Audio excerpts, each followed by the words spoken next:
We're already disappointed. We see some new spending in different areas, but we know that the infrastructure in our communities continues to crumble. Tonight, First Nations leaders react to yesterday's budget announcement. We're river people and salmon people. We've depended on them for. A Chinook salmon management agreement between the U.S. and Canada has some tribal chiefs frustrated. All of us deserve this chance to feel beautiful and special and, And a Métis model from Saskatchewan is set to make their debut on the catwalk.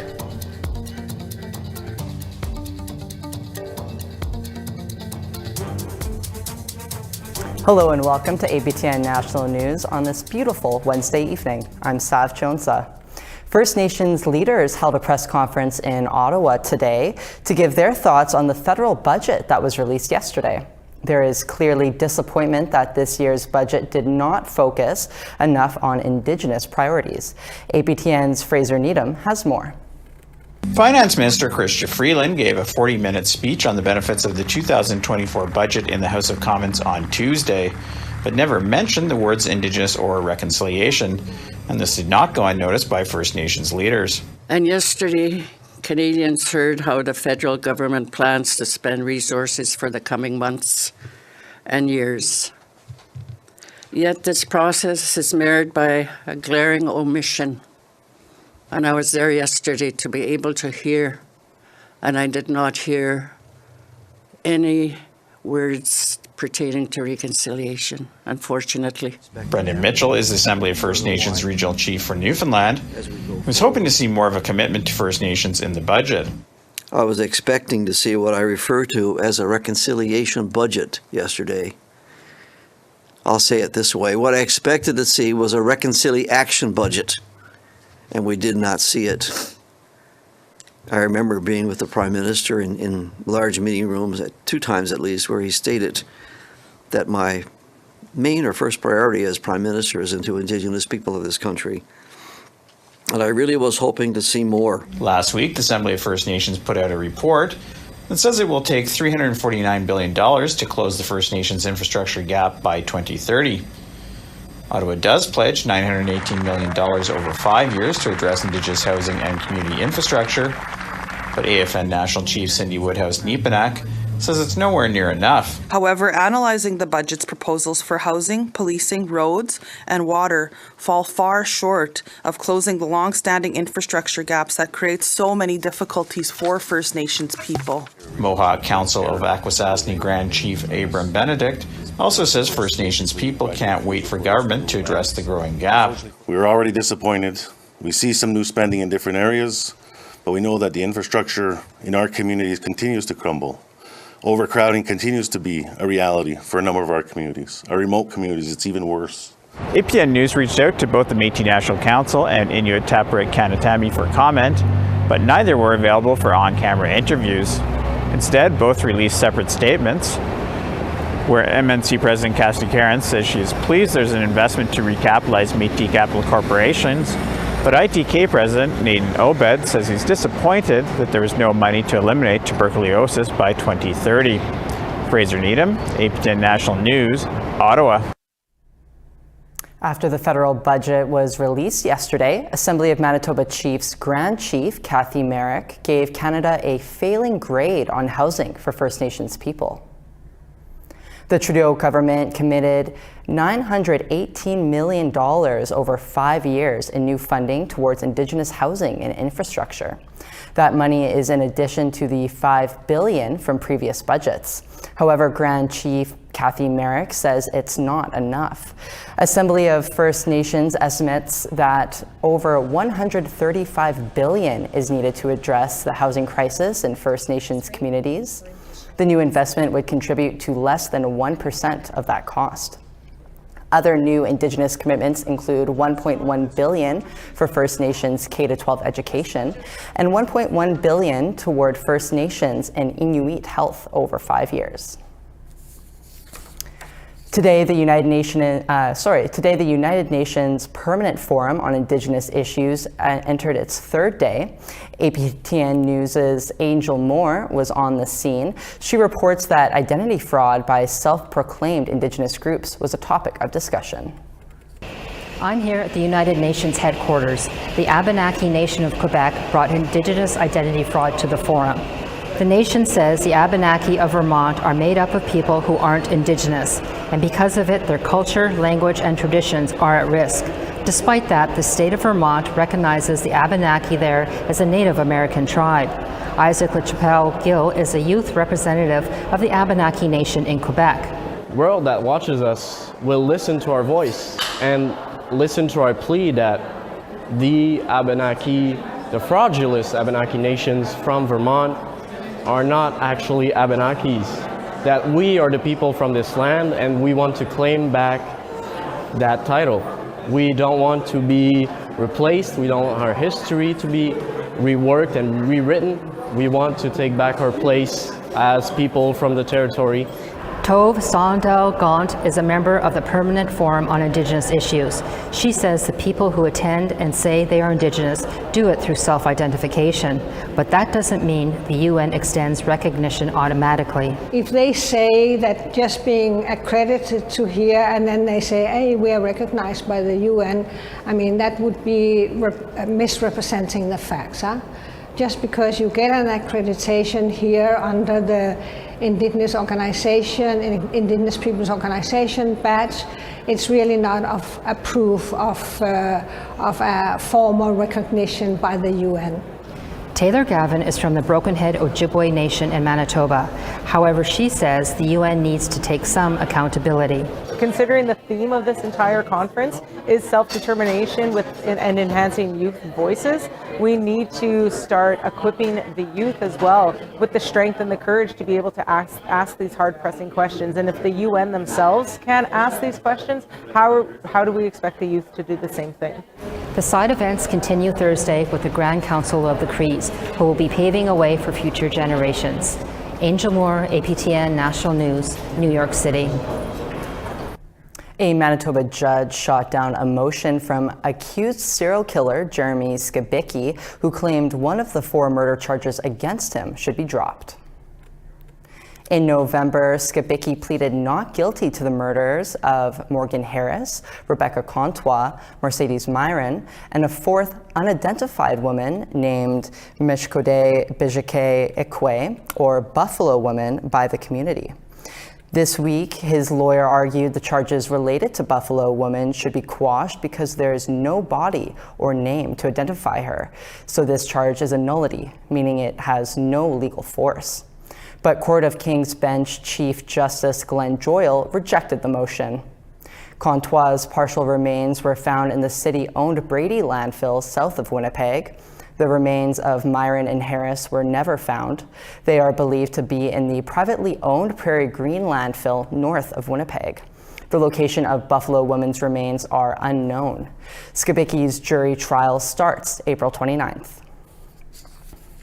And we need to take a quick break, but stick around. We'll have more stories when we return.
Welcome back.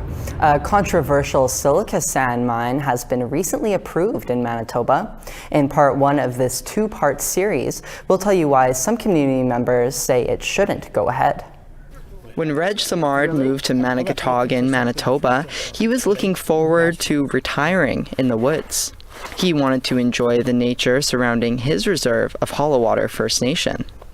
But I didn't want to retire to having a mine right next door. In February, Premier Wab Kinew and Environment Minister Tracy Schmidt approved Canadian Premium Sand, or CPS, to extract silica sand in the area 200 kilometers north of Winnipeg.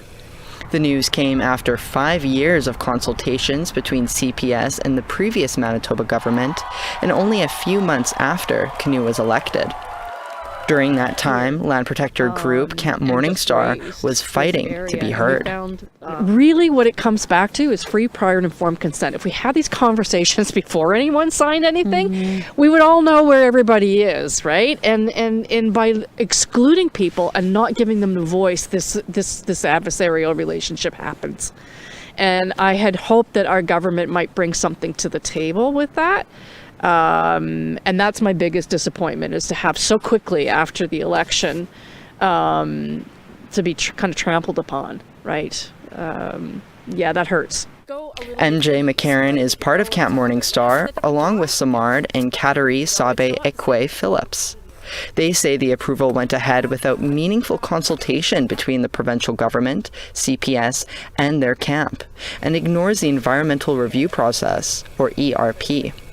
The ERP says the worldviews of Indigenous people should be acknowledged and incorporated in every project development decision and throughout implementation and monitoring, and that Indigenous Services Canada encourages proponents to engage meaningfully with concerned Indigenous communities, including different groups or subgroups of people within those communities.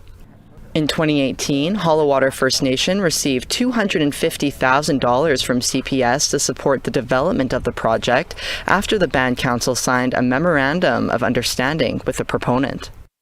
Camp Morningstar says this ignored the community's Section 35 rights to free, prior, and informed consent to natural resources projects on their traditional territory. APTN News attempted to reach Hollowater Chief Larry Barker on numerous occasions, including in person, but he could not be reached for comment. Phillips, who is also a member of Hollowater First Nation, says the approval is environmental racism. You know, the system was never put in place to benefit us. You know, it was not our system. It still isn't our system, but it definitely helps them get their foot in the door with our land and with our resources. Camp Morningstar believes the approval doesn't acknowledge the issues they brought forward through 2 appeals. They worry about the mine's proximity to ceremony grounds and says there's little to no benefit for the communities it touches. They mentioned the final report of the National Inquiry into Missing and Murdered Indigenous Women and Girls, which found there is substantial evidence of a serious problem demonstrated in the correlation between resource extraction and violence against Indigenous women, girls, and 2S LGBTQIA people. Work camps or man camps associated with the resource extraction industry are implicated in higher rates of violence against Indigenous women at the camps and in the neighboring communities. Most of all, Camp Morningstar is worried that the mine will have a negative impact on the ecosystem, on the moose who forage in the area, or the medicine plants that grow there. Our whole community is going to change, and I don't know. It won't change for the better, that's for sure. APTN News went to see where the mine will go. Upon arrival, nature greeted us with a rare event. 18 eagles were seen flying above and around the exact spot where the mine is slated to go. An unusual sighting for the solitary animal. Everybody comes here and then they say, oh, now I get it. Because they imagine this as just wilderness, right? It's the old terra nullius. It's empty land, and when we look at things, trees, we look at it as a resource. You know, the birch can give me paper, it can give me sap, it can give me things, right? But we don't think about our relationship with the land. APTN News reached out to CPS CEO Glenn LaRue for comment on the sighting and how he thinks the mine may affect these birds, but did not hear back. While the eagles still fly high in the sky, Camp Morningstar will be delivering a petition of over 6,000 signatures against the mine's approval to Premier Wabkanu, along with a list of recommendations to revise the environmental review process. Coming up in part 2 of this report, we'll have more on the economic impacts of this approved mine. Sav Jonesa, APTN National News, Winnipeg. A new Chinook salmon management agreement between the U.S. and Canada is hoping to help rebuild dwindling salmon stocks. But as Sarah Connors tells us, some tribal chiefs in Alaska are frustrated with how the agreement was reached. Here's that story. For Karma Alvey, the chief of Eagle, Alaska, salmon is more than food. It's a way of life. We're river people and salmon people. We've depended on them for thousands of years. Chinook salmon are the heartbeat of the Yukon River, which runs through Alaska and the Yukon. But in recent years, numbers have been in decline because of things like climate change, habitat degradation, and overfishing. That's why earlier this month, the Alaska Department of Fish and Game and Fisheries and Oceans Canada signed a new Chinook salmon management agreement. The agreement puts a 7-year ban on Chinook harvesting on both sides of the border so stocks can rebuild. Many times there are decisions that are made without consulting tribes. While Alvey supports the agreement's overall goal, she says Alaskan tribes weren't consulted by the state. In the Yukon, self-governing First Nations have a major say on salmon management, but in Alaska, it's largely left up to the state. I think we were a little disappointed that we weren't consulted on any of these areas of discussion. So it was kind of just thrown at us, and it was kind of unexpected. Rhonda Pitka is the chief of Beaver, Alaska. She has questions about a clause of the agreement, which allows both countries to provide limited ceremonial harvest opportunities at their discretion. To me, that meant that our funeral potlatch subsistence take wouldn't be guaranteed for some of our ceremonies. So that's kind of upsetting. The commissioner who signed the agreement on behalf of the state could not be reached for comment by deadline. However, a spokesperson for the DFO says both countries have their own ways of defining ceremonial harvest opportunities. Chief Alvey would like to see more collaboration with Alaska on salmon management. She says the time is now for everyone to work together to save the salmon. We'd really like the wild stocks to come back and be in abundance. Whether or not that's in my lifetime or not, I don't know. Sarah Connors, APTN National News, Whitehorse. A Saskatchewan model is making their big debut on the catwalk. We'll have that story for you and more when we return.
Welcome back. Time now for our photo of the day. Julian experienced some snowfall in La Ronge, Saskatchewan. Turns out Old Man Winter still has some fight before the seasons fully transition. Stay warm and safe out there on the roads. Remember, your photos can be sent to share@aptn.ca to be our next photo of the day. Now let's take a look at tomorrow's weather forecast. It'll be 10 in rain in St. John's, 4 and some sun in Charlottetown, 7 in sun in Happy Valley Goose Bay, and 2 in Kuujjuaq, 10 in Quebec City and 13 in Montreal, 17 in Toronto, 12 in North Bay. Timmins will be 11 in rain and 3 in Big Trout Lake. Churchill will be -2 and +2 in Norway House. 3 in Winnipeg and 3 in Barons River. 4 in Regina, 7 in North Battleford. 0 in sun in Stony Rapids and -1 in Meadow Lake. Sun and 3 in Fort McMurray, sun and 6 in Peace River. It'll be 3 in Medicine Hat and 5 in Edmonton. Vancouver will be sunny and 15 and sunny and 12 in Quesnel. Prince George will be 10, Fort Nelson will be 12. 10 in Watson Lake and 6 in Old Crow. 1 in sun in Yellowknife and 6 in sun in Norman Wells. Colville Lake will be 0 in sunny and 4 in Tuktoyaktuk. Chesterfield will be -9 in sun and -4 in Cambridge Bay. Iqaluit will be -5 in snow and -26 in Resolute. A new internship program in Winnipeg is giving Indigenous students hands-on experience in healthcare. Sierra Beddens has the story. Months ago, grade 11 student Emma Bellick had her heart set on becoming a veterinarian, but shadowing nurses in the labor and delivery ward opened her eyes to a new career path. I was with a bunch of different nurses who were doing their 24-hour checks on the babies who were just born, and that was like really cool, and just to see all the babies was really cute. And then in the afternoon, I got the chance to be in a room with a lady who was in labor. Emma is one of several students participating in a 17-week Indigenous student work experience program at the St. Boniface Hospital. The program was spearheaded by Clayton Sandy, a St. Boniface Hospital board member and knowledge keeper at the River East Transcona School Division.